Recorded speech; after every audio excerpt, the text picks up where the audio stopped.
Hey there, today I'm going to show you how I made this Stormtrooper tee.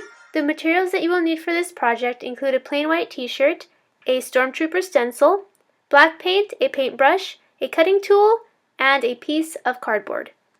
The way that I made my Stormtrooper stencil is that I looked up Stormtrooper face, I think, and this image came up, and once that image came up, I just copied it to a Word document, and then I made it really big so that it could fit my t-shirt and not just be some tiny little face of a Stormtrooper. Unless you're going to make like a crop top or something, then you can go ahead and make it small, but if you're going to use a regular t-shirt, you should make it big.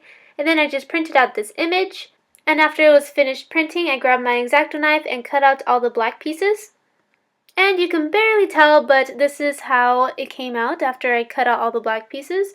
And now I'm going to take my piece of cardboard, which is actually just the back of some construction paper, and I put it inside my shirt. That way the paint doesn't seep over to the other side. And then I just grabbed my stencil and placed it exactly where I want the face to be, grabbed my paintbrush and my black paint. Then I went on and painted into the stencil.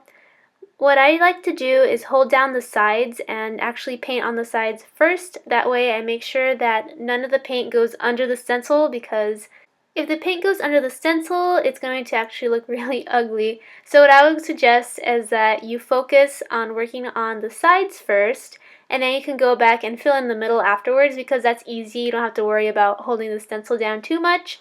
So my 2 tips: make sure that no paint goes under the stencil, and make sure that your stencil as a whole doesn't move around. So after you filled everything in, just peel it off and you shall reveal your Stormtrooper tee. Whoop whoop, super easy, right? And if your lines aren't as crisp as you'd like them to be, you can always go back and do slight touch-ups. And after the paint has dried, you are done!